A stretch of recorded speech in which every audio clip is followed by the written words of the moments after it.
देखेंगे 7 से 10 तक। 7 से 10 पर जाऊँ। अय्यूब अध्याय 2 इय्योब अध्याय 2 7 से 10 तक। 7 से 10 पर। जॉब चैप्टर 2 इय्योब अध्याय 2 7 to 10। 7 से 10। तब शैतान यहोवा के सामने से निकला और अय्यूब को पाँव के तलवे से सिर की चोटी तक बड़े बड़े फोड़े से पीड़ित किया।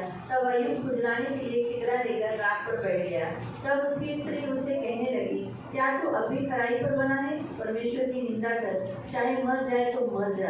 उसने उससे कहा, तू एक मूढ़ स्त्री की बातें करती है। क्या हम जो परमेश्वर के हाथ से सुख लेते दुख न ले?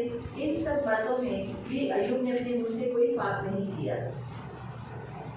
मग सैतान परमेश्वरासमोरून गेला आणि त्याने इय्योबाला मोठमोठ्या गळवांनी नखशिकांत अतिशय पिडले। इय्योबाने आपले अंग खाजवण्यासाठी खापरी घेतली आणि तो जाऊन राखेत बसला। तेव्हा त्याची स्त्री त्याला म्हणाली, तुम्ही अजून सत्वात धरून राहिला आहात काय? देवाचे नाव सोडून द्या आणि मरून जा। तो तिला म्हणाला, मूर्ख स्त्रियांप्रमाणे बोलतेस। देवापासून सुखच घ्यावे आणि दुःख घेऊ नये काय? या सर्व प्रसंगी इय्योबाने आपल्या वाचेने काही पाप केले नाही। आपण पवित्र पिता, हम आपको धन्यवाद देते वचन की सेवा को अपने हाथों में देते। वचन के द्वारा हमसे बात करने वाला तू हमारा पवित्र पिता है, इसलिए वचन हम ध्यान से सुनने के लिए और जो हम सुनते वही पालन करने के लिए सहायता करना। ये मेरी विनती, मेरी प्रार्थना है। वचन प्रभु ध्यान से सुने, ये हमारी प्रार्थना है प्रभु यीशु के नाम से, आमीन। Praise the Lord, praise the Lord, hallelujah, hallelujah. हम यहाँ देखते हैं अय्यूब की परीक्षा चालू है आणि आपण इथे पाहत आहोत इय्योबाची परीक्षा चालू आहे। अय्यूब की परीक्षा में आणि या इय्योबाच्या परीक्षेमध्ये हम देखते हैं कि शैतान ने क्या किया, सिर से लेके उसके पैर के नखों तलवे तक उसको क्या किया, फोड़ों से गंधों से उसे भर लिया। आणि आपण इथे पाहत आहोत की लोकांच्या केसापासून पायाच्या नखापर्यंत सर्व त्यांना गळवाने भरलेला आहे। हो चुका था, तो पीडित झाला और होता दर्द से गुजर रहा था आणि खूप त्रासातून तो जात होता। फिर भी उसने कराते समय में जानती हूँ दर्द होता है, दर्द के समय पे इंसान कराता है, लेकिन उस कराने के समय पर उसने परमेश्वर की निंदा नहीं की। आणि माणसाला त्रास होतो आणि माणूस त्या त्रासामध्ये खणत असतो आणि इय्योबाला त्रास होत असताना तो खणत असताना त्याने देवाची निंदा नाही केली। खुजलाने के लिए वो फोड़े उसे खुजली देते थे, इसलिए उसने क्या किया, उसने एक पत्थर का ठिकरा लिया और वो राख पर बैठकर खुजलाने लगा। आणि ती जे फोडे होते त्याला त्रास देत होता म्हणून त्याने काय केलं, अंग खाजवण्यासाठी एक खापरी घेतली आणि तो राखेत जाऊन ये बसला। देखकर उसकी जो पत्नी जो बची हुई जिंदा रह गई। आप सबको तो मालूम है, बाकी का मुझे इतना ज़्यादा एक्सप्लेन करने की जरूरत नहीं। अय्यूब की परीक्षा में सब कुछ नाश हो चुका था, सब कुछ ले लिया गया था, सिर्फ बची थी वो पत्नी बच गई थी। आणि इय्योबाच्या परीक्षेमध्ये सगळं काही त्याचं घेण्यात आलं होतं, फक्त त्याची बायको उरलेली होती। उसकी पत्नी को वो देखा नहीं गया आणि त्याच्या बायकोला ते पाहण्यात रहा नहीं गया, ते तिला राहिलं नाही। इसीलिए उसने कहा कि आदमी ये दर्द उठाने से अच्छा मरना अच्छा है। आणि म्हणून ती त्याला म्हणाली, हा त्रास उचलण्यापेक्षा मरण चांगला आहे। मर जाएगी तो क्या, मर जाएगा तो क्या होगा, दर्द से एटलीस्ट छूट तो जाएगा। आणि मरून गेल्याचं काय होईल, त्रासाने ऍटलीस्ट सुटशील तरी। लेकिन अय्यूब जानता था उसकी ये बातचीत मूर्खता की बातचीत, आणि इय्योबाला माहित होतं की तिची जे बोलणं आहे ते मूर्खतेचं बोलणं आहे। बुद्धिमान है, इय्योब हा बुद्धिमान और उसकी आहे पत्नी मूर्ख है, आणि त्याची जी बायको आहे ती मूर्ख आहे। क्योंकि वो फिलहाल के लिए वो देख रही थी कि शारीरिक यातनाओं से वो छुटकारा पाता, लेकिन आत्मिक रीति से अगर वो श्राप देता, कोसता, परमेश्वर को कोसता, तो वो क्या स्वर्ग जाता? नहीं जाता। वो कहाँ जाता? नरक जाता। नरक में तो वहाँ के अनंत काल तक पीड़ा है। अभी ये जो फोड़े थे, वो फोड़े जो उसे पीड़ा दे रहे थे, दर्द दे रहे थे, कष्ट दे रहे थे, तकलीफ दे रहे थे, उसमें थोड़ा बहुत तो आराम है। वो सो रहा था, खाना खा रहा था, ऐसा नहीं कि वो खाना नहीं खा रहा था, वो अच्छी रीति से खाना खा रहा था, सो रहा था, सिर्फ बार बार ऐसा थोड़ा सा इधर खुजला रहा था, खुजली इधर खुजली कर रहा था और सो रहा था। बाकी उसके सब रिश्तेदार उससे दूर हो गए थे, प्रभु तो उससे दूर नहीं हुआ था। वो दर्द सह सकरा था आणि तो त्रास सहन करू शकत होता, सह पा रहा था, तो सहन करू शकत होता। उसकी सहन शक्ति के बाहर परीक्षा नहीं हुई आणि त्याच्या सहनशक्तीच्या बाहेर परीक्षा नाही घेतली। याद रखो, पहला पॉइंट परमेश्वर इस वचन से हमें ये सिखाता है, परमेश्वर कभी भी हमारी सहन शक्ति के बाहर परीक्षा नहीं लेता। आणि पहिला पॉइंट देव या वचनाच्या द्वारे आपल्याला शिकवतो की देव आपल्या सहनशक्तीच्या बाहेर कधी परीक्षा घेत नाही। आपकी जितनी कुवत है, आप जितने सह सकते हो, आप जितना सामान उठा सकते हो, उतना ही वो परीक्षा लेगा, उतना ही वो बोझ डालेगा। आणि तुम्ही जेवढं उचलू शकता किंवा तुमची उचलण्याची जितकी कुवत आहे तेवढंच तुमच्यावरती सामान लागेल किंवा ओझं देईल। उससे बढ़कर वो आपके ऊपर लोड नहीं देगा, आणि त्याच्यापेक्षा वाढीव तो तुमच्यावरती ओझं टाकणार आप पर नाही ज्यादा बोझ नहीं डालेगा। आणि तुमच्यावरती जास्त तो ओझं टाकणार नाही। जितना आप कर सकते हो, आणि जितकं तुम्ही सहन करू उतना शकता ही वो दे सकता आणि तितकंच तो तुम्हाला देतो, उससे बढ़कर वो नहीं देगा। त्याच्यापेक्षा वाढीव तो तुम्हाला हे देणार हमेशा नाही। याद. आणि हे नेहमी लक्षात ठेवा। दूसरा पॉइंट प्रियो, बाइबल हमें बताती है तुम परमेश्वर को न कोसना। आणि दुसरा पॉइंट बायबल आपल्याला सांगतं की आपण देवालाही कधी कोसायचं हम नाही. वचन पढ़ लेंगे, आपण वचन वाचलेलं निकालेंगे एक्सोडस चैप्टर 22, निर्गमन अध्याय 22, एक्सोडस निर्गमन 22 अध्याय 22 उसका 28। त्याचा 28. तू देवाला दूषण लावू नकोस, आपल्या राज्यकर्त्याला शिव्याशाप देऊ नकोस. कोई भी जोर से पढ़ो। हाँ, तू परमेश्वर को श्राप न देना और जो तुमसे बड़े हैं, अधिकारी हैं, उस पर तुम दोष न लगाना। यानी हम देखते हैं कि परमेश्वर ने आज्ञा दिया था। अगर हम देखेंगे 20 अध्याय से आज्ञाओं को दिया गया है आणि आपण पाहतो की 20 अध्यायापासून आज्ञा देण्यात आलेली और आहे. कुछ बढ़कर जो 10 आज्ञाओं से बढ़कर जो जिससे इंसान पवित्र होता है, जिससे इंसान पवित्र होता है, ऐसी आज्ञाओं को दिया गया। आणि 10 आज्ञांपेक्षाही वाढीव काही आज्ञा देण्यात आल्या होत्या ज्या माणसाला पवित्र करतात. इसीलिए एक निर्गमन 22-28 में क्या बोला गया? 22-28 में बोला गया परमेश्वर को श्राप न देना। आणि म्हणून निर्गमन 22-28 मध्ये म्हणण्यात आलेले आहे की तुम्ही देवाला श्राप देऊ नका. परमेश्वर ये बिल्कुल सह नहीं सकता। आणि देव बिलकुल सहन नाही करू परमेश्वर शकत. कभी नहीं चाहेगा कि वो जिस इंसान को जिसने बनाया वो इंसान उसे कोसे, उसे श्राप दे, उसके विरोध में बात करे, उसे कुड़कुड़ाए। आणि देवाची अशी कधीच इच्छा असणार नाही की त्याने ज्या माणसाला बनवलेलं आहे त्याने देवाला श्राप द्यावा, त्याने देवाला कोसावं. इसलिए परमेश्वर ने बच्चों को भी कहा कि वो अपने माता पिता को न कोसना। आणि म्हणून देव आपल्या मुलांना पण म्हणाले आहे की कधी आपल्या आई वडिलांना कोसू नको. इसलिए नहीं कोसना क्योंकि वो माता पिता ने बहुत दर्द उठाकर उसे जन्म दिया है, उसे बनाया है, उसका पालन पोषण किया है। इसलिए उन बच्चों ने अपने माता पिता को कोसे नहीं। यहाँ तक लिखा है कि जो अपनी माँ को कोसता है उसका दिया बुझ जाता है। आणि कधी आपल्या आई वडिलांना पोसू नये, कारण त्याच आई वडिलांनी काय केलेलं आहे, त्यांचा सांभाळ केलेला आहे, त्यांना वाढवलेला आहे, इथपर्यंत दिलेला आहे की आपल्या आईला तू पोसू नकोस. जर तू आईला आपल्या पोसलंस तर त्याचा जो दिवा आहे तो विझून जाईल. तेरा आयु कम हो जाएगा, तुझं आयुष्य कमी होऊन जाईल पृथ्वी से झट से मिट जाएगा। आणि तुझ्या पृथ्वीवरून लवकरच मिटून जाशील. जिंदगी में कुछ भी हो, बुरा कितना भी बुरा हो, लेकिन कभी परमेश्वर को कोसना नहीं। क्योंकि परमेश्वर को आप जब कोसोगे, जब परमेश्वर को आप श्राप दोगे तो क्या होगा? नरक सीधा जाना पड़ेगा। और ये बात शैतान जानता था। आणि आपल्या जीवनामध्ये किती वाईट झालं तरी आपण देवाला कधी पोसू नये. आणि जर आपण देवाला पोसलं तर सरळ नरकामध्ये जाऊ, ही गोष्ट शैतानाला माहित होती. इसलिए शैतान ने उसको क्या किया? शारीरिक बातों पर मन लगा रहा। आणि म्हणून शैतान त्याचं शारीरिक गोष्टींवरती मन लावत तुझे होता. कितना दुख है, तुला किती दुःख कितना आहे दर्द तू उठा रहा है, आणि किती त्रास तू कितने उचलत आहे शरीर में तू तड़प रहा है, आणि इतकं शरीरामध्ये तू तडफडत आहे बेटर तू मर जाना। आणि याच्यापेक्षा चांगलं तू मरून जा. आत्महत्या तो कर नहीं सकता, आत्महत्या करू नाही शकत. लेकिन तू एक काम कर सकता है, तर तू एक काम करू तू शकतो, परमेश्वर को कोस दे। तू देवाला पोस, तो परमेश्वर को कोस दे, देवाला पोस उसको उसकी निंदा कर, आणि त्याची तू निंदा कर, उसको श्राप दे, त्याला तू श्राप दे. उसको तू क्या हो जाएगा? परमेश्वर की निंदा करने वाले लोग जल्दी मर जाते हैं, यानी तू जल्दी मर जाएगा। आणि देवाची निंदा करणारे लवकर मरून जातात, म्हणजे तू पण लवकर मरून जाशील. तू मर गया तू गेला, दुख का अंत हो गया। मग तुझ्या दुःखाचा अंत झाला. इसलिए कितना अच्छा जरिया है ना, आणि किती चांगला सोपा मार्ग आहे तू ना. खराई बनकर जी रहा है, आणि कशाला खरेपणात तू तू जगत आहे परमेश्वर की स्तुति कर रहा आणि है। कशाला देवाची स्तुती करतोय. इसलिए प्रियो याद रखो, शैतान ये चालबाजी हम मसीहों के साथ भी करता है। आणि शैतान ही चालबाजी ख्रिस्ती लोकांबरोबर सुद्धा करतो. याद रखो ये हम नहीं करना है, कभी भी परमेश्वर को कोसना नहीं। आणि आपण कधीही देवाला पोसू नये. दूसरा पॉइंट परमेश्वर हमें सिखाता है, हम कभी भी परमेश्वर को कोसे नहीं। आणि दुसरा पॉइंट देव आपल्याला शिकवतो की कधीच आपण देवाला पोसू परमेश्वर नये. न्यायी परमेश्वर है, जो कुछ करेगा अच्छा करेगा। आणि देव न्यायी परमेश्वर आहे, तो जे काही करेल सगळं काही उसने चांगलं अब करेल. तक अच्छा किया, आगे भी अच्छा करेगा। अगर बुरा हुआ है तो बुरे को भलाई में बदलने के लिए और अच्छाई में करने वाला परमेश्वर है। आणि त्याने आतापर्यंत सगळं चांगलं केलेलं आहे आणि जर वाईट झालं तर वाईटाला चांगुलपणामध्ये बदलणारा तो देव आहे. और एक वचन पढ़ेंगे, लेवी अध्याय 24, लेवी अध्याय 24, लेवी अध्याय 24 उसका 11 त्याचा अर्थ. तो इस्रायल स्त्रीचा मुलगा परमेश्वराच्या नावाची निंदा करून शिव्याशाप देऊ लागला, तेव्हा त्याला मोशेकडे आणले. त्याच्या आईचे नाव शलोमीत असे असून ती दान वंशातील दिबरी याची मुलगी होते. त्याच्या संबंधाने परमेश्वर काय सांगतो ते कळावे म्हणून त्यांनी त्याला अडकेत ठेवले. 15 पर्यंत बघा. मग परमेश्वराने मोशेला सांगितले, तुम्ही त्या शिव्या शाप देणाऱ्याला छावणीबाहेर घेऊन जा आणि जितक्यांनी ती निंदा ऐकली तितक्यांनी आपले हात त्याच्या डोक्यावर ठेवावे. नंतर सर्व मंडळीने त्याला दगडमार करावा. तो इस्रायल लोकांना सांग की जो कोणी आपल्या देवाला शिव्या शाप देईल त्याने आपल्या पापाची शिक्षा भोगावी. क्या लिखा है? जो कोई परमेश्वर को शिव्या श्राप देगा, निंदा करेगा, वो क्या करेगा? अपने पाप का घड़ा खुद भरेगा, उसे जरूर मृत्यु दंड मिलेगा. ये बात शैतान जानता है, आणि ही गोष्ट शैतानाला माहीत आहे. इसीलिए उसने उस औरत के बीच अंदर घुसकर उसकी पत्नी के अंदर घुसकर उसने क्या किया?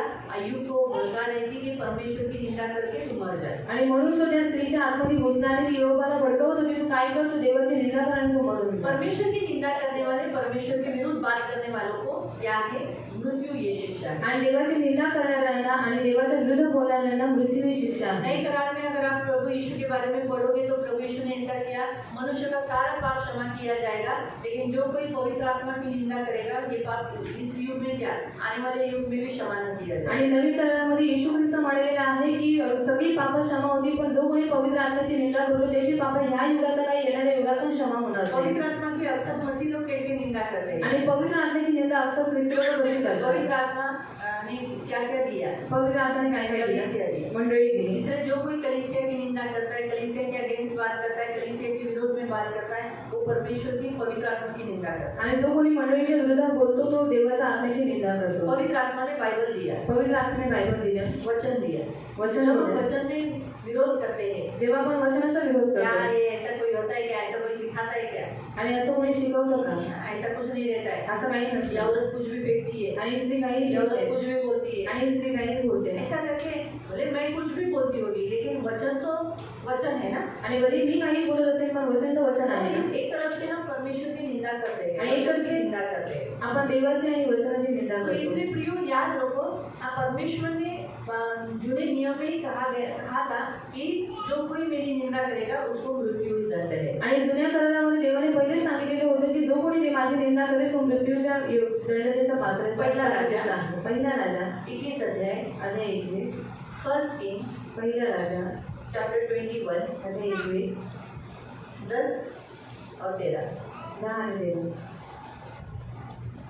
आणि दोन अधम माणसे त्याच्यासमोर बसवा, त्याने देवाचा व राजाचा धिक्कार केला अशी साक्ष त्या दोघांनी द्यावी. मग गावाबाहेर नेऊन त्यांना मरेपर्यंत दगडमार करावा. परमेश्वर ने यहाँ पर भी बताया कि उसने क्या किया कि उसको गवाही रखवाया. आप उसे बाहर जाकर क्या किया? पत्थरवाह करवाए. उनको पत्थरवाह तब तक करना है जब तक वो मरते नहीं. आणि तोपर्यंत त्यांना दगडमार करायचे जोपर्यंत ते लोक मरत नाही. इसलिए प्रियो हम यहाँ देखते हैं कि परमेश्वर की निंदा करना, ये परमेश्वर को, परमेश्वर की बुराई बात करना, परमेश्वर के अगेंस्ट बोलना, परमेश्वर के अगेंस्ट कुड़कुड़ाना परमेश्वर को पसंद नहीं है. आणि देवाची निंदा करणं, देवाच्या विरोधात बोलणं आणि देवाच्या विरोधात कुरकुर करणं हे देवाला आवडत इसलिए नाही. तो जब इस्राएली लोगों के बीच में कुड़कुड़ाना चालू हो गया, परमेश्वर के दासों के अगेंस्ट, परमेश्वर के मुद्रिस के अगेंस्ट, परमेश्वर के विरुद्ध कुड़कुड़ाना चालू हुआ, परमेश्वर ने सबसे पहले क्या भेजा? जलते हुए आग से भरे हुए सांप भेज दिए. आणि म्हणून जेव्हा इस्रायल लोकांमध्ये कुरकुर चालू झाली, ते देवाच्या विरुद्ध, मोशेच्या विरुद्ध कुरकुर करू लागले, म्हणून देवाने त्यांच्यामध्ये सर्वात पहिले आगीचे साप पाठवले और वो सबको डस रहे थे. आणि सगळ्यांना डसत होते. प्रियो हम यहाँ आज ये बात देखते हैं, इसलिए यहाँ पर हमारा परमेश्वर हमें जागरूक रहने के लिए बताता है आणि इथे आपल्याला देव आपल्याला जागरूक व्हायला कि सांगतो. हमारी जिंदगी में कुछ भी हो, हमें परमेश्वर को कोसना नहीं है, परमेश्वर के विरुद्ध बात नहीं करना है. आणि आपल्या जीवनात काही हो, आपण देवाला कधी कोसायचं नाही आणि त्याच्या विरुद्ध कधी बोलायचं नाही. तीसरा पॉइंट, तीसरा तीसरा पॉइंट परमेश्वर हमें बताता है, मूर्ख लोग परमेश्वर को निंदा करते हैं, दोष लगाते हैं, परमेश्वर के विरुद्ध बात करते हैं. आणि तिसरा पॉइंट, जे मूर्ख असतात ते काय करतात? देवाची निंदा करतात, देवाच्या विरुद्ध बोलतात. अय्यूब ने कहा तुम तो मूर्ख की स्त्री है आणि यूब म्हणाला की तू मूर्ख स्त्री और आहे इसलिए वैसी बातें करती है. आणि म्हणून तू अशा गोष्टी करत आहे. जो मूर्ख औरत होती है ज्या मूर्ख स्त्रिया वो असतात हमेशा परमेश्वर के अगेंस्ट बात करती है. त्या नेहमी देवाच्या विरुद्ध बोलतात. अभी मूर्ख मतलब क्या? आता मूर्ख म्हणजे काय? ज्यांना बुद्धी नाही विवेकबुद्धी नाही और उनको सब समझता है लेकिन जानबूझ के करते हैं. और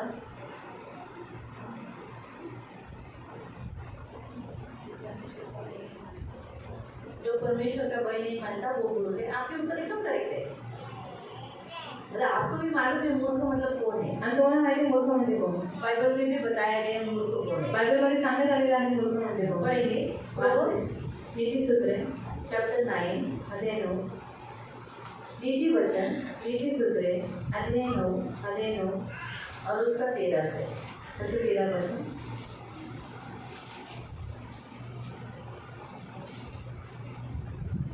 मूर्ख स्त्री गडबड करणारी असते. हाँ, क्या लिखा है यहाँ पर? मूर्ख स्त्री क्या रहती है? बड़बड़ करती रहती है। क्या करती है? बकबक बकबक यानी क्या बकबक? किसको कैसे बोलते हैं बकबक? हाँ? हाँ, नुसतं चालूच करते. तोंड नुसतं मुंह हमेशा चालू ही देते मूर्ख है. बुद्धिमान स्त्री संभल कर बोलती है, आणि बुद्धिमान स्त्री सांभाळून बोलते. परिस्थिति को देख कर बोलती है. परिस्थितीला बघून बोलते. सामने कौन है वो देखती है. समोर कोण आहे ते बघते. छोटी लड़की है, लहान मुलगी आहे ठीक है, बड़ आणि ठीक आहे पडपड. लेकिन जिधर वो देखती है मेरा पति है, ओ मुंह बंद करके बोलती है. सही है? क्यों? का? ये छोटी है, कुछ नहीं बोलेगी. आणि ती लहान आहे ती काय नाही बोलणार. बुद्धिमान स्त्री को मालूम है ये छोटी है, कुछ नहीं बोलेगी. आणि बुद्धिमान स्त्रीला माहिती ती लहान आहे ती काय नाही बोलणार. लेकिन अगर पुरुष के सामने कुछ बोल दूंगी तो क्या होगा? आणि पुरुषाच्या समोर काय बोलली तर काय होईल? सट्टा है ना. बुद्धिमान स्त्री जानती है. आणि बुद्धिमान स्त्रीला या गोष्टी माहिती आहेत. इसीलिए प्रियो यहाँ पर लिखा है मूर्ख स्त्री बकबक करती है. ती भोळेपणाची केवळ मूर्ती असून तिला काही कळत वो नाही. तो भोली है. क्या है? भोली है. भोली यानी क्या है? कुछ नहीं मालूम, ज्ञान नहीं है. भोली मतलब ज्ञान नहीं है. आणि भोळी म्हणजे तिला ज्ञान नाही. भोली मतलब भोली म्हणजे कुछ नहीं मालूम, ज्ञान नहीं. तिला काही माहित नाही, तिला ज्ञान नाही. ज्ञान नहीं है. ज्ञान मेरा नहीं. ये बेटी है, ये मेरा पति है, ये मेरा देवर है, ये मेरा लोग है, मोदी गवर्नमेंट है, ये सरकार गवर्नमेंट है, ये गवर्नमेंट है ना. अभी देखो ना, बुद्धिमान क्या करते हैं? मोदी गवर्नमेंट के अगेंस्ट बात करते हैं क्या? और मूर्ख क्या करते हैं? चौराहे में मोदी के अगेंस्ट बात करते हैं और बाद में जेल जाते हैं. सच है? करेक्ट है ना? बुद्धिमान लोग क्या करते हैं? आपस में समझ में आया? ये याद रखो. तो ज्ञान नहीं है और वो बोली है ती भोळेपणाची केवळ मूर्ती असून तिला काही कळत नाही. उसे कुछ नहीं जानती. मतलब उसको कुछ नहीं मालूम है. उसको कुछ नहीं मालूम है कि बाबा ये किराना सामान क्या रहता है, ये सामान क्या रहता है, ये क्या है, कुछ नहीं मालूम. अरे सिर्फ बड़बड़ देगा. पैसा कैसा आता है वो नहीं मालूम. अरे बस तुम क्या लाया? 1000 रुपया. 1000 रुपये में मेरा कैसे होगा, क्या होगा? तुम कितना कमाने का, जितना दिन भर काम करते हो तुम. काश मेरे पति मेरे माँ ने मुझे तुमसे शादी नहीं करा के देता, इससे शादी करा के देता तो 10,000 आने मिलता, ऐसा होता वैसा होता. उसको नहीं मालूम उस 1000 रुपये आने के लिए भी कितना तकलीफ उठाना पड़ा. आणि तिला नाही माहिती 1000 रुपये आणण्यासाठी पण किती त्रास वो होतो. पसीना बहाने के बाद वो 1000 का नोट 200 का नोट मिला. आणि खूप घाम गळाल्याच्या नंतर 500च्या 2 नोटा भेटलेल्या आहेत. 1000 नोट नहीं है. 1000 नोट चालू हो जाने के बाद बोल सकते 1000 का नोट मिला. मालूम है? तो कुछ नहीं जानती है, नहीं उसको कुछ ज्ञान नहीं है, उसे समझ नहीं है कि क्या सही है. समझ नहीं मतलब अभी ये जो बच्चे हैं ये बच्चों को समझ नहीं है. आणि ही जी मुलं आहेत त्यांना समज नाहीये. समझ नहीं है. समज नाही. क्या समझ नहीं है? कशाची समज नाही. कि खाना कैसे आता है. जेवण कसं बच्चों येतं. ने इतना मालूम है मम्मी किचन से खाना लाती है. त्याला फक्त एवढं माहिती मम्मी किचनमधून जेवण आणली आहे. लेकिन पापा काम को जाता है, कमाता है, तब आता है, तब मम्मी खाना बनाती है, ये उनको समझ नहीं है. आणि पप्पा कामावरती जातात आणि पप्पा सगळं काही घेऊन येतात तेव्हा जाऊन मम्मी जेवण बनवते. त्यांना ज्ञान समज जवान नाही. लड़कों लड़कियों में समझ नहीं है. आणि तरुण मुला मुलींमध्ये समज नाही. उनको सिर्फ प्यार प्यार प्रेम लोग भाग के जाते शादी शादी शादी शादी शादी शादी शादी शादी शादी. आणि कोण जाऊन लग्न करत नाही, फक्त लग्न. समझ नहीं है. समज बाबा नाही. इसमें ये बैठ के क्या खिलाएगा, क्या शादी के बाद मुझे क्या खिलाएगा. आणि लग्न झाल्याच्या नंतर आम्हाला काय खायला घालायचं. जब समझ कब आती है? समज केव्हा येते. शादी होने के बाद फिर शादी होने के बाद मालूम पड़ता है वो दाल चाहिए, आटा चाहिए, ये चाहिए, प्यार काफी नहीं होता है। ये सब समझ तब आता है जब परिस्थिति से गुजरते हैं। तो मम्मी मला करायचंय, मम्मी मम्मी पप्पा मी जगून यायचंय, करा मालूम है। तो समझ नहीं है। मूर्ख कौन होती है? जो बकबक करती है, भोली होती है, कुछ नहीं जानती। ती नगराच्या उच्च स्थानी आपल्या घराच्या दरवाजाजवळ आसनावर बसून राहते आणि कोणी आपल्या वाटेने नीट जाणार तिच्या जवळून जाऊ लागला म्हणजे ती म्हणते जो कोणी भोळा आहे तो इकडे वळ. ते पुढचं तुम्ही 15 पर्यंत घरी जाऊन वाचा, 18 पर्यंत 9 ते 18 त्याच्यात तुम्ही मूर्ख स्त्री वाचू शकता. 18 पर्यंत ही मूर्ख स्त्री असते जी व्यभिचार करते आणि दुसऱ्या माणसांना पण पापात पाडते. आपल्याला मुख्य वचन भेटलं 13वं वचन. 13व्या वचनामध्ये स्पष्टपणे सांगितलेलं आहे की ती काय करते. ती मूर्ख आहे म्हणून ती बकबक करते, बडबड बडबड बडबड करत राहते आणि दुसरं तिला ज्ञान नाही आणि तिला काही कळत नाही. पहिली बात अजून एक मी तुम्हाला सांगते, मूर्ख कोण आहे. मूर्ख ती आहे, पहिला अध्याय प्रोव्हर्ब्स 1:7 नीतिवचन आणि 1:7. देवाने दिलेल्या सूचना किंवा तिला जो उसे बढ़कर है, बड़े हैं उम्र में, जो उसे सूचनाएं बताते हैं, उसे समझाते हैं, उसे एजुकेशन देते हैं, वो सुनते नहीं है. आणि तिच्यापेक्षा जे मोठे आहे जे काही तिला शिकवतात, जे काही शिक्षण देतात ते ती समजत नाही. जो कुछ सुनते नहीं आणि जे काही ती ऐकत नाही, जो लोग सुनते नहीं आणि जे लोक ऐकत नाही वो मूर्ख है. ते मूर्ख आहे. ऐसा मैं नहीं बोलती, बाइबल बताती है. असं मी नाही म्हणत, बायबल सांगते मूर्ख लोग सुनते नहीं है. मूर्ख लोक ऐकत नाही. ऐसा सुनते रेशमा आ जाए बुद्धिमान है, सुना देखा, ये सुना, ये ऐसा सुन लिया, बैठो नहीं खड़े हो जाओ. ऐसा तो सब लोग सुनते हैं आवाज देने के बाद. लेकिन अगर आपने बताया कि कॉलेज से सीधा घर पे आ जाना आणि कॉलेजवरून सरळ घरी ये, फोन का ज़्यादा इस्तेमाल नहीं करना आणि फोनचा जास्त वापर करू नको, मोबाइल में ज़्यादा रात नहीं देखना आणि मोबाईलवरती रात्र दिवस राहू मोबाइल नको. ज़्यादा हैंडल नहीं करना. मोबाइल में आज एक वीडियो देखा, फुट गया, इधर रखा था, फुट गया. नशीब तो मालूम जड़ाला नहीं. चाय पी रहा था, चाय की दुकान पे बैठा था, छाती में लगा के फोन रखा था और फूट गया. सब वैसे ही बैठा था, बैठे बैठे मैं सेंड करती हूँ आपको. बैठे बैठे वो बम फूट गया. अच्छा हो गया उसने ऐसा करके नीचे झाड़ा, नहीं तो वो खुद ही जल जाता. तो लेना नहीं. आणि मोबाईल जास्त देऊ नको. लोगों को जो सुनते नहीं आणि जे ऐकत नाही वो मूर्ख है. ते मूर्ख आहे. पडेल. परमेश्वराचे भय हे ज्ञानाचा प्रारंभ होय, पण मूर्ख लोक ज्ञान व शिक्षण तुच्छ मानतात.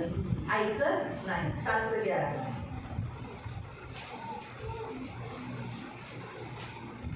ती वाचाळ व स्वच्छंदी असून तिचे पाय घरी टिकत नाही. वो कैसे रहते हैं? अपने घर में टिकते नहीं है. वो मूर्ख लोग कैसे रहते हैं? उड़ने वाले रहते, अपने मन मर्जी से करने वाले रहते.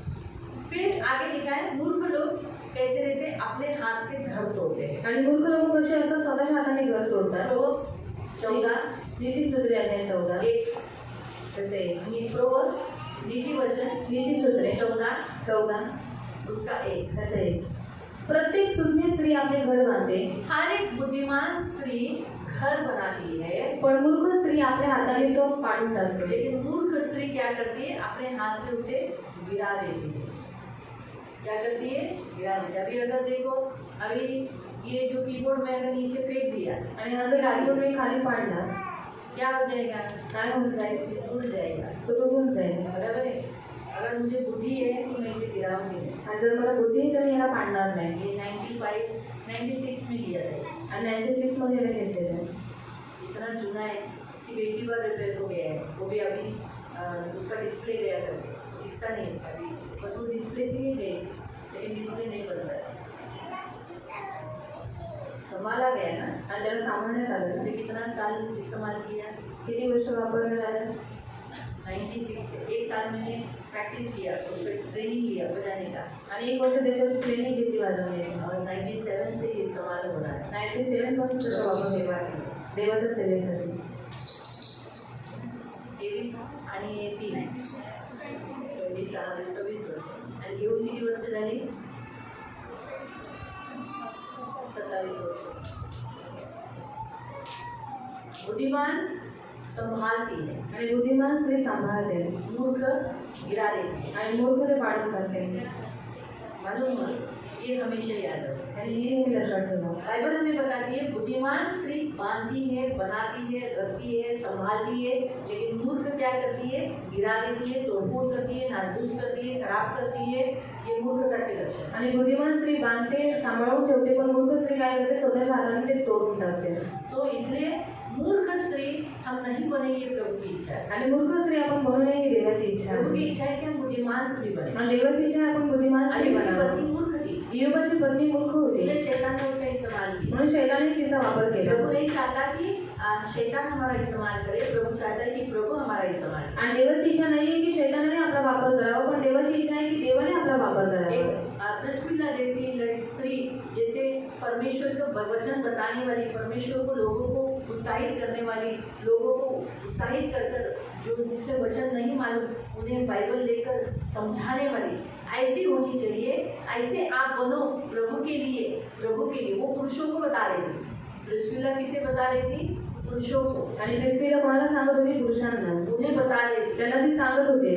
ऐसा नहीं है, बाइबल ऐसा बताता है, यीशु को ने ये बता रही थी. आणि असं नाहीये, बायबल आपल्याला असं सांगतो, अशा रीतीने त्यांना शिकवत होते. याद रखो हम ऐसी स्त्री नहीं बने अरे क्या तुम लोग यीशु यीशु करते बैठे हैं. आणि आपण असं स्त्री नाही बनायची की काय तुम्ही येशू येशू करत बसलाय. आज तक काय भेटतं तुम्हाला यीशु यीशु करून, काय भेटतं तुला चर्च मध्ये येऊन ऐसा बोलने वाले हम नहीं बनना है. और क्या मिला तुझे यीशु के पास जाकर, क्या मिला तुझे चर्च में जाकर, असं बोलणार आपण नाही ये बनायचं. शैतान की काम करने वाले काम करिए. आणि शैतानाची कामं करणारे काम करे आहे. लेकिन प्रभु ऐसा चाहता है हम एक बुद्धिमान स्त्री बने जो प्रभु को बारे में बोलकर प्रभु के लिए उत्साहित करने वाले. आणि देवाची इच्छा आहे की आपण बुद्धिमान स्त्री बनावं आणि लोकांना देवाबद्दल सांगून त्यांना देवासाठी उत्साहित करावं. हाँ, प्रभु के लिए उत्साहित करने. देवासाठी त्यांना उत्साहित करावं. ऐसा हम प्रभु की दासियां, प्रभु की बेटियां बने. आणि असं आपण देवाच्या दासी आणि देवाच्या मुली बनावं. जो मरियम के लिए एक पुरुष के बिना बच्चा होना, लेकिन उसने अपने आप को परमेश्वर की सेवा के लिए सौंप दिया. आणि मरियमला पुरुषाविना मूल होणं, पण मरियमने काय केलं, स्वतःला देवाच्या सेवेसाठी समर्पित पुरुष के केलं. बिना बच्चा होना कठिन बात है. आणि पुरुषाशिवाय मूल होणं ही एक खूप कठीण गोष्ट आहे. उसने बुद्धिमान स्त्री होने के नाते प्रभु कर सकता है. आणि ती बुद्धिमान स्त्री असल्याच्या नाते तिने विचार केला की देव करू मेरी शकतो. दासी हूँ,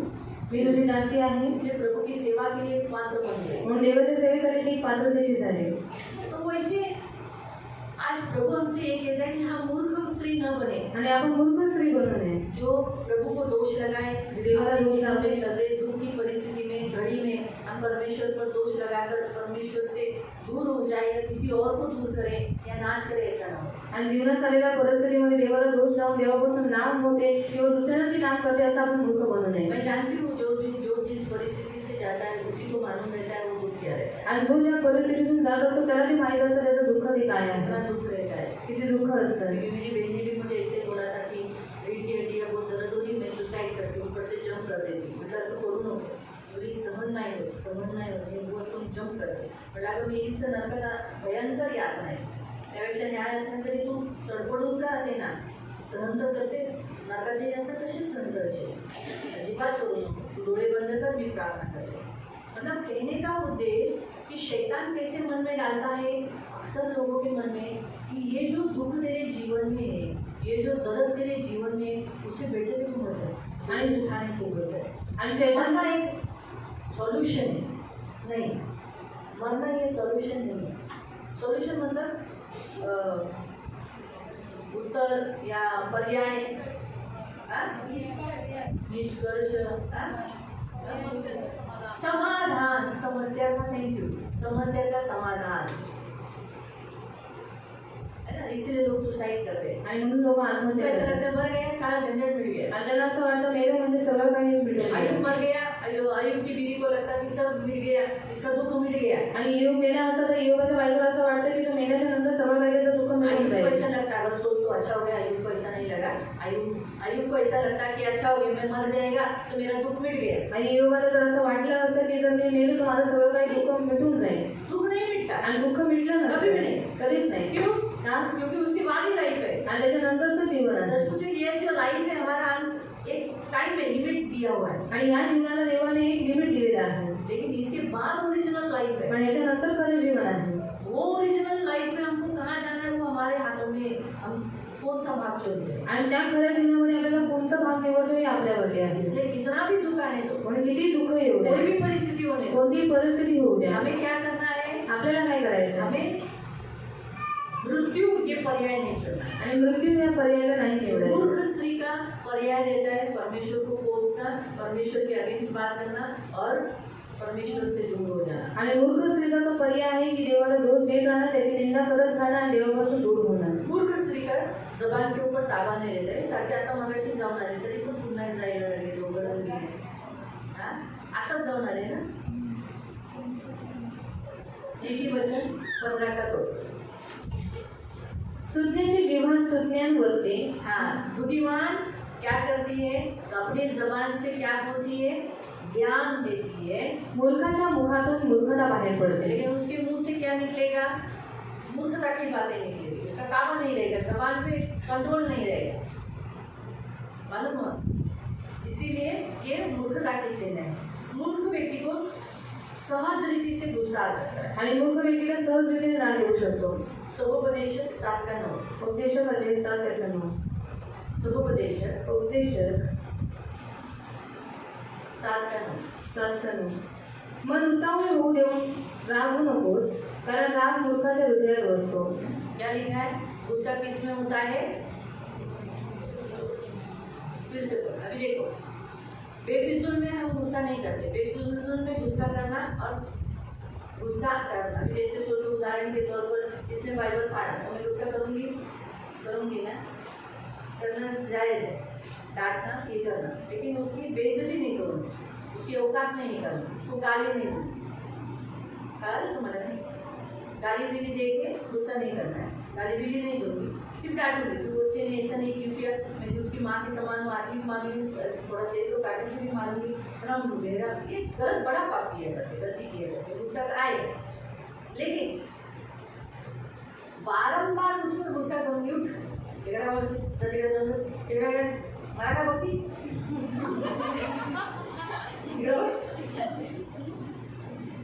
चालेल का ये नाही ना, ये नहीं चलेगा, मेरे मदद मालूम पड़ा तो ये याद रखो। इंसान वहाँ फिर से बोला इनको, मन उतावळे होऊन देऊन रागवू नकोस मन कंट्रोल न होते हुए तुम गुस्सा करना, कारण राग मूर्खाच्या हृदयात बसतो तो राग किसमें रहता है, मूर्ख का चिन्ह है, मूर्खता का चिन्ह है। इसलिए प्रियो वापस हम हमारे वचन में जाएंगे। इसीलिए प्रियो प्रभु के वचन के अनुसार, देवाच्या वचनानुसार परमेश्वर बिल्कुल नहीं चाहता कि हम मूर्ख स्त्री बने। आणि देवाची बिलकुल इच्छा नाही की आपण मूर्ख स्त्री हम बनावे एक बुद्धिमान स्त्री के नाही रहे। आपण एक बुद्धिमान स्त्रीनुसार राहावे ऐसी बुद्धिमान स्त्री अशी बुद्धिमान स्त्री जो परमेश्वर की स्तुति करती जी है, देवाची स्तुती करते परमेश्वर की महिमा करती है, देवाचा गौरव करते परमेश्वर के नाम के लिए खड़ी रहती है। आणि देवाच्या नावासाठी उभी राहते जैसे इलिशिबा परमेश्वर की पवित्र आत्मा से भरकर उसने परमेश्वर की स्तुति किया। आणि एलिशिबा पवित्र आत्म्याने परिपूर्ण होऊन गेले देवाची स्तुती केली फिर हम देखते हैं मरियम, मरियम उसने भी क्या किया, परमेश्वर की स्तुति किया। तिने पण देवाची स्तुती केली फिर हम देखते हैं एस्तर है, फिर मोसेस की बहन मरियम परमेश्वर की स्तुति किया। मोशेची बहीण मरियम तिने पण देवाची स्तुती ऐसे केली बहुत सारे लोग हैं, औरतें जिन्हें हम देखते हैं कि जो परमेश्वर की ऐसे परिस्थिति थे जिनमें उन्होंने स्तुति किया और परमेश्वर की महिमा की। आणि अशा खूप सारी स्त्रिया आहेत ज्यांनी आपल्या परिस्थितीमध्ये देवाची स्तुती केली आणि देवाचा महिमा केला परमेश्वर का नाम ऊंचा किया। देवाचं नाव उंच केलं प्रियो, हमें वही करना है। प्रियांना आपण पण तेच हमारे करायचं. हर एक दुख को अंत है, आणि आपल्या प्रत्येक दुःखाला अंत आहे याद रखो, हमेशा दुख नहीं रहता, आणि लक्षात ठेवा नेहमी दुःख नाही राहत हमेशा दुख नहीं रहेगा, नेहमी दुःख नाही राहणार दुख को अंत है। दुःखाला अंत आहे परमेश्वर का वचन कहता है, देवाचं वचन म्हणतं समुपदेशक उपदेश 3 अध्याय अध्याय 3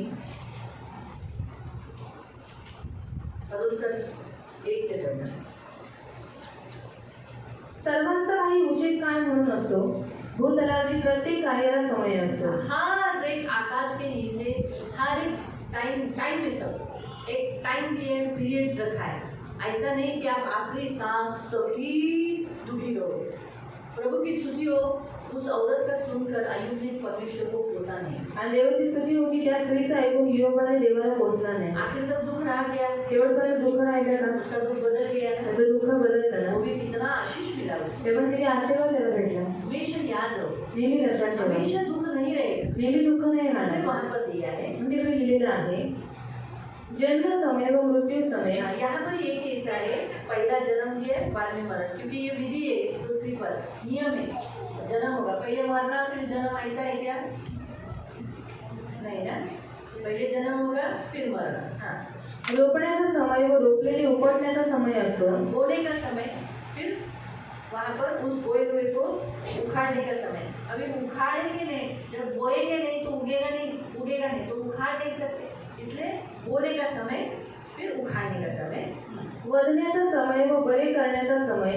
क्या लिखा है? घात करने का समय. यानी हम देखते हैं क्या जख्म होने का समय और उसके बाद हम देखते हैं चंगा करने का समय. ऐसा नहीं लिखा है चंगा करने का समय और बाद में जख्म होने का समय, बीमार होने का समय. ऐसा लिखा है. पहले क्या लिखा है? पहले बीमारी बाद में चंगाई. पहले चंगाई बाद में बीमारी. हमारा परमेश्वर ऐसा नहीं है. पहले तुम लोग को बीमार करके पहले तुमको चंगाई देगा और बाद में बीमार गिराएगा.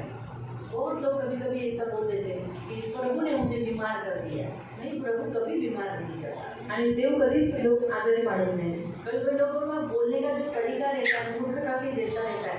आताच आमच्या घरात प्रार्थना झाली, त्या कोणी येऊन गेल्या आणि लगेच असं झालं. रवि मेरे घर में प्रार्थना हुई, वो लड़की आकर गई और हमारे घर में ऐसा मला हुआ. असं होतं. मुझे ऐसा बोलते पण नागबाई तुझ्या घरात असं होणारच होतं. लय मोठं झालं असतं. नशीब ह्या आल्या म्हणून, प्रार्थना झाली म्हणून बचावलं तुम्ही लोक. कमी मध्ये गेलं. लोगों को बोलना देखो कैसा. प्रभु के दास आए, सेवक आके प्रार्थना करके गए. वो तो होने ही वाला था. आणि त्यांच्या घरामध्ये जे काही होणार होतं वाईट ते होणारच होतं. होने ही वाला था. होणारच होतं. घर में प्रार्थना नहीं है, घरात प्रार्थना नाहीये, एकता नहीं है, एकत्र नाही राहत. तो फिर क्या होगा? शैतान तो काम करेगा ही. मग शैतानचं काम वो करेल. तो बड़ी विपत्ति डालने वाला था. ते तो मोठी विपरीत तो लागणार तो होता. प्रभु की दया इनको प्रार्थना के लिए भेजा. पण देवाची दयाने यांना प्रार्थना पाठवला. प्रार्थना करने से संकट कम हो गया. जहाँ मृत्यू होने वाली थी वहाँ कमी नुकसान होकर मिट गया. आणि प्रार्थना केल्यामुळे संकट कमी झालं. जिथे मृत्यू होणार होती कमीमध्ये सर्व काही आटवलं. सोचने वाले का दिमाग देखो, मूर्ख लोग का बकबक देखो. आणि मूर्ख लोकांची बडबड बघा. काय? क्या? प्रार्थना झाल्यापासून हे झालं. प्रार्थना होने के बाद ये सब होने लगा. प्रार्थना झाल्यानंतर असं झालं. और प्रार्थना होने के बाद ये सब हुआ. प्रार्थनेमुळे झालं का? मतलब प्रार्थना से हुआ क्या? देखो लोग कैसे बात करते हैं. आणि बघा लोक कशी बोलतात. मैं बाइबल पढ़ता हूँ, मैं बाइबल वाचता हूँ, मुझे नींद आती है. मला झोप येते. अरे बाबा, तुम्हारे अंदर नींद पहले से वो दुष्ट आत्मा है. वो बाइबल तुम्हें दिखाती है तुम्हारे अंदर वो दुष्ट आत्मा है, उसे निकालो. आणि तुमच्यामध्ये पहिलेपासून झोपेचा आत्मा आहे की बायबल तुम्हाला दाखवते की तुमच्यामध्ये झोपेचा बाइबल के आत्मा कारण काढा. तुमको नींद नहीं आती है. आणि बायबलमुळे तुम्हाला झोप नाही येत. वो अंदर है ऑलरेडी. उसे निकालो. बाइबल तुमको बता रही है. आणि तो पहिले तुमच्या आतमध्ये आहे. बायबल तुम्हाला दाखवते त्याला तुम्ही काढा. ऐसा बोलले मी नाही, बायबलच घेतल्यावर झोप येते. बरोबर आहे, बायबल घेतल्यावर झोप येणार. कारण बायबल पवित्र शास्त्र आहे. तिथून पवित्रता प्रकाश आल्याने तुमच्या आतलं जो दुष्ट आत्मा आहे तो तुम्हाला तो लुळा होतोय. मग त्याला डाटा अरे जाईल का? सिरियसच घेत नाही. मूर्खता की कैसे बातें करते. तो मूर्खता के सोच हमारे अंदर नहीं होनी चाहिए. आणि मूर्खतेचे विचार आपल्यामध्ये नाही असले तो पाहिजे. इसलिए कभी भी परमेश्वर पहले बुरा अच्छा करके फिर बुरा नहीं करेगा. आणि देव कधीही चांगलं करून मग वाईट नाही करणार. कभी नहीं करेगा. कधीच नाही करणार. कभी हमारे जीवन में याद रखो, हमारे जीवन में बुरा होता है वो शैतान करता है हमारी गलतियों के कारण, किसी ने कुछ मौका दिया इसीलिए कारण, लेकिन घंटों आप प्रेयर कर रहे हैं, इसीलिए प्रभु आपको उस संकट से निवारण करेगा, बचाएगा, उसमें से छुड़ाएगा. आणि शैतान आपल्या जीवनामध्ये वाईट करत असतो, पण तासनतास प्रार्थना केल्यामुळे काय होईल, देव त्या परिस्थितीतून आपल्याला सोडेल, आपल्याला वाचवेल. तर मुझे बहन ने बोला आमच्या जमिनीचं काम का नाही होत. और एक बहन ने मुझसे कहा कि हमारी जमीन का काम क्यों नहीं होगा. होईल ना, और मैंने कहा होगा. सगळ्यांचं होतं, मग आमचं का नाही होत. और हर एक का होता है, फिर सब लोग का होता है, हमारा क्यों नहीं. म्हणजे तुमच्या घरात शाळेत जसं देवाची उपासना केली पाहिजे, तसं केलं पाहिजे, तसं नसेल. देवाला जसा आदर दिला पाहिजे तसं नाही होतंय ना. पुन्हा एकाकडून तरी होतंय ना अडचण. और मैंने कहा शायद तुम्हारे घर में जैसे परमेश्वर की भक्ति होना चाहिए वैसे नहीं हो रही, किसी एक के द्वारा रुकावटें हो रही है. तर ते म्हणाले आम्ही तर करतोय ना. और उसने कहा हम तो कर रहे हैं. म्हणलं तुम्ही करताय म्हणून तर तुमचं जमिनीचं काम इथपर्यंत तरी आले. और मैंने कहा आप कर रहे हैं इसलिए आपकी जमीन का नाम यहाँ तक तो आया इथपर्यंत है. पण आलं नसतं. और यहाँ तक भी वो नहीं ती आता. जमीनच तुमच्या नावी आली नसते. और वो जमीन आपके नाम पर होती ही नहीं. माहितीच पडलं नसतं तुमच्या नावी जमीन आहे तर मग काय केलं असतं. और मालूम ही नहीं पड़ता कि आपके नाम पर जमीन है तो क्या करते तुम्ही हैं. प्रार्थना करता म्हणून तुमच्या नावाची जमीन निघाली. और आप प्रार्थना करते हैं इसलिए आपके नाम की जमीन है. एवढं तुम्हाला पुढेपर्यंत तुमची जमीन पुढेपर्यंत गेली. और इतना आपकी जमीन का नाम आगे करते हैं. काय दिली तुम्ही तर कधी पण मला असंच बोलता. और क्या दीदी आप जब देखो तो मुझे ऐसा ही बोलते हैं. पण आता जे सत्य ते बोलणार ना, और ते सच माणूस बोलना पड़ेगा. कधी कधी देवाला अगदी दोष लावतात की देव आमचं जमिनीची कामं नाही करत. करेल, देव नक्की करेल. और मनुष्य परमेश्वर के ऊपर दोष लगा रहे कि वो हमारी जमीन का काम नहीं करता पर परमेश्वर करेगा. वेळ आहे, एक समय है त्या वेळेवर तो देव और उस समय पर परमेश्वर करेगा. पुढे मोडून टाकण्याचा समय व बांधून काढण्याचा समय असतो. रडण्याचा समय व हसण्याचा समय. हा, बस. ठीक आहे, एवढंच पाहिजे. रडण्याचा समय आणि तुम्हाला देवाला रडवण्यात आवडत नाही, देवाला तुम्हाला हसवण्यात आवडतं. तुम्ही हसता, तुमच्या देवाला आणि माझ्या देवाला खूप आवडतं. और आप हंसते हैं तो आपके परमेश्वर को और मुझे सबको अच्छा मला लगता सांगा है. तुमची मुलं रडलेली तुम्हाला आवडतात. और मुझे बताओ आपके बच्चे रोते हैं आपको अच्छा लगता है. किती किती छान सुरात रडत असते. कितनी सुरीली आवाज में उनको रोने लगता है.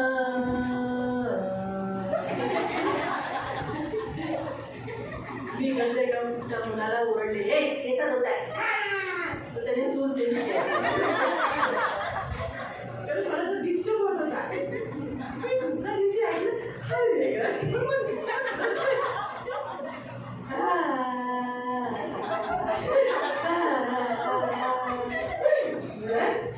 क्या कर रहे हो, रो रहे हैं क्या कर रहे हैं, सीधा सीधा रो. मेरे को रोने का अच्छा नहीं लगता, इधर रोने का नहीं. ते लोक तिथे पाठीमागे गेले तर रडणं बंद झालं. प्रभूला मी म्हटलं प्रभू हा रोज सकाळचा रडतो, असं वाटतं 4-5 काचुड्यात मारावं, असं मारावं. तुम्हाला बघूनच पडतो. जसं मी गेट जवळ आले की तो पडून जाईल आवाज पण. मला कळालं की शैतानाचं काम आहे की मला चिडी सांगण्यासाठी. तर मला मुलांचं रडणं नाही आवडत, मला चिड येते, मी मारायला उठते. म्हणून मला कळालं मग लगेच देवाजवळ प्रार्थना केली. प्रभू हा मुलाचं रडणं बंद, मारून टाकू नको पण त्याचं रडणं बंद. तर आपण देवाजवळ स्पष्टीकरण केलेलं बरं. म्हणजे प्रभू हा मुलगा दीर्घायुष्य जगून दे, चांगला जगून दे, एवढा चांगला मुलगा होऊन दे, फक्त त्याचं रडणं बंद. देवाने त्याला पाठीच केलं. म्हणाले इकडचं रूप काय झालं, गेले कुठे. मला थोडं बोलायचं पिक्चर येणार. आता आमच्या गेटच्या जवळ रडणं नाही, लय सहन केलं ते रडणं. भले तुमचं मुलं किती सुरात रडत असतं और आपको बच्चा कितनी भी सुरीली आवाज में रोता तरी होगा, तुम्हाला आवडेल ना. फिर भी आपको अच्छा लगता है क्या? समोर हसलेलं तुम्हाला कि आपको बच्चा हंसता हुआ आपको अच्छा लगता है. हा? तसंच देव सुद्धा आहे. तो वैसे ही परमेश्वर तुम्हाला है. हसून रडवणार नाही, और आपको वो हंसा कि वो आपको रुलाएगा नहीं. परंतु तुमचं रडणं नंतर हसणं. पर आपका रोना बाद में आपकी हंसी में बदल आज तुम्ही जाएगा. रडताय, आज आप रो रहे हैं, हसाल. आप हंसोगे. म्हणून येशूने पण भविष्यवाणी केली. इसलिए यीशु मसीह ने भविष्यवाणी की. सारा जगत आनंद कर रहा है, सारे संसार आनंद कर रहा है, तो रोएंगे. कधी रडतील. आज तुम मिलाप कर रहे हो, आज तुम्ही विलाप करत तुम आहात आनंद तर करो. तुम्ही आनंद नाही करा. ते कमी लोकांना 2-3 जणांनी आम्ही बोलला त्यांच्या जीवनात होईल. बाकी तुम्ही आम्ही बोलत नाही. अरे एवढं चांगलं येशूची भविष्यवाणी बोलली ना, येशूने भविष्यवाणी केली, येशूने. म्हणून जोराने बोला आमेन. तुमच्यासाठीच आहे, ती माझ्यासाठीच आहे. हा, तर आपल्या सर्वांसाठी ती भविष्यवाणी आहे की नक्की तुम्ही आनंद कराल. और नक्की मी बोलता हूँ कि आप जरूर आनंद करोगे खूप आनंद व्हाल. और आप बहुत आनंदित हो जाओगे. म्हणून प्रियानो, आपण कधी मूर्ख स्त्री होऊ नये. और इसलिए प्रिय हम कभी भी मूर्ख स्त्री नहीं, कधी मूर्खतेच्या कामाकडे लक्ष द्यावं. कभी भी मूर्खता की कामों की ओर मन मत लगाओ. काही केलं, काही जीवनात झालं, कधीही मरणाच्या गोष्टी किंवा देवावर निंदा करणं, पोचणं किंवा देवावर ब्लेम करणं, काय देवा तू असं करतोस, एवढं प्रार्थना करतो, प्रार्थनेमुळे हेच भेटतं का मला, असं कधीच बोलू नये. और प्रभु क्या कहता है, प्रार्थना करो, प्रार्थना के द्वारा मुझे ये सब मिलता है, ऐसा कभी परमेश्वर की वजह एवढं से प्रार्थना केल्याने मला हे मिळालं. और इतना प्रार्थना करेंगे और मुझे दे दी और से ये मिला. अरे बरंच काय झालं असतं, त्याचं नशीब तू प्रार्थना केली म्हणून तुझ्या जीवनात कमी मिळालं. और बहुत कुछ होता पर नशीब तेरे प्रार्थना के द्वारा ऐसे जीवन इतना ही हुआ. आणि नेहमी लक्षात ठेवा, मी हे माझ्या अनुभवाने शिकले, मी सांगते. और मैं मेरे अनुभव से सीखी हुई इसलिए मैं आपको बता रही हूँ. हा वचनात नाहीये, ये वचन में नहीं है हा विषय आला म्हणून सांगते.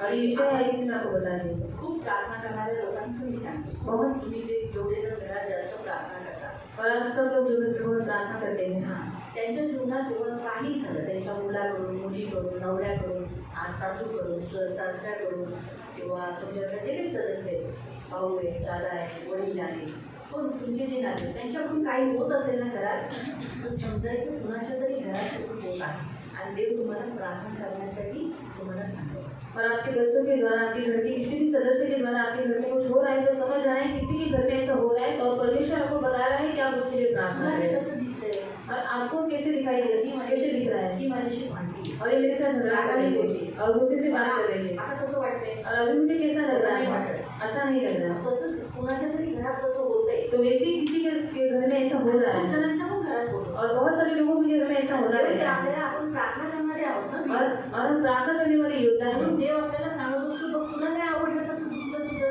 चेहरा उतरला, तुला कसं झालं, तुला रडकुंडीला आलं, तुला खूप दुखल्यासारखं झालं, एवढीशी पिल्ली, आज मग एवढं मोठं केलं आणि आज मला अशी उलटी पुलटी होती, राग फुगली आहे, तर ते कसं दुखलं. तर मग तसं आज त्यांच्या घरात, दुसऱ्यांच्या घरात किती दुखते, तर निर्मळ आहे, तू तर बलवान आहे, पण ते तर निर्मळ आहे, कमजोर आहे, म्हणून देव तुला प्रार्थना करायला शिकतो. और मेरे जीवन में ऐसा हो रही है. प्रार्थना कर, त्यांच्यासाठी प्रार्थना, त्या घरासाठी. बरे तुला कधी कधी ना देव सांगतो त्या घरात असं होत आहे, पण कधी कधी नाही सांगत, तुम्हाला अशा रीतीने दाखवतो की तुमच्या घरात होते की तुमच्या तरी घरात होते. कारण हे प्रार्थना करणाऱ्यांचं आयुष्याचं मी सांगते, हा मी माझा अनुभव घेऊन सांगते. कारण माझ्या अनुभवातून मी म्हटलं, प्रभू असं का होते, असं का होते, तेव्हा प्रभू मला बोलला, अगं तुझ्या जीवनात जे होते तुला कसं वाटतंय, तसं आज किती जणांच्या घरात होते, तुला प्रार्थना करायची, तू प्रार्थना कर. मग डोळ्यासमोर काही वेळेला प्रभू असं कोणाच्या तरी घरात होत असेल, मुक्त कर, स्वीकारा. थोड्या वेळानं तुम्ही बघायची माझ्या घरात परिस्थिती चेंज. हे प्रार्थना करणाऱ्यांना मी सांगते. और ये प्रार्थना करने वाले लोगों को मैं बता रही हूँ. प्रार्थना करण्यामुळे आपण सुरक्षित आहोत पाहिजे. और प्रार्थना करने के कारण हम सुरक्षित हैं, आपको मालूम है. आपण घरट्यात आहोत और हम एक घोंसले में हैं, सुरक्षित आहोत. सुरक्षित है. प्रार्थना पाहायला गेला तर तुमचं घरटे आहे तुमचं. और प्रार्थना देखा गया तो आपके लिए कोई घोंसला है. तिथं देव येऊन तुम्हाला प्रार्थना करतो. और जहाँ पर परमेश्वर आता है और आपको वहाँ पर खिला कर जाता है समय समय पर. एवढं छान. और इतना अच्छा है. प्रार्थना सुरक्षितेचं जागा आहे. और इसलिए प्रार्थना सुरक्षित जगह है. कधी येणार, कधी मूढ स्त्री बनू नका. बस आजचं वचनाचा अर्थ काय माहिती, आजच्या वचनाचा अर्थ आहे, कधी तुम्ही मूढ स्त्री होऊ नका. और आज के वचन का अर्थ है कि आप कभी भी मूर्ख स्त्री मत बनना. कधी असं डायरेक्ट असं कधी बोलू नका, शायद मी जास्त बायबल वाचते ना म्हणून हे होते वाटतं. और कभी ऐसा मत बोला कि मैं ज़्यादा बाइबल पढ़ रही हूँ इसलिए मेरे जीवन में ऐसा हो रहा है. प्रार्थना करते ना म्हणून शायद माझ्या जीवनात असं होत आहे. और मैं ज़्यादा प्रार्थना करी हूँ इसलिए शायद मेरे जीवन में ऐसा हो रहा है. आज मैं प्रार्थना नहीं आता करूँगी. मी जास्त लेवलमध्ये उठते बसते ना, आता मी तुझ्याबरोबर नाही. और ज़्यादा मैं इनके बीच में उपरेट करती हूँ. अभी मैं जैसा ज़्यादा उपरेट नहीं करूँगी और थोड़ा सा अंतर रखूँगी. शैतानाचं काम. और ये शैतान का काम होता है. म्हणजे आपल्याला देवापासून, प्रार्थनेपासून, याच्यापासून अलीकडे कधी नका बोलू.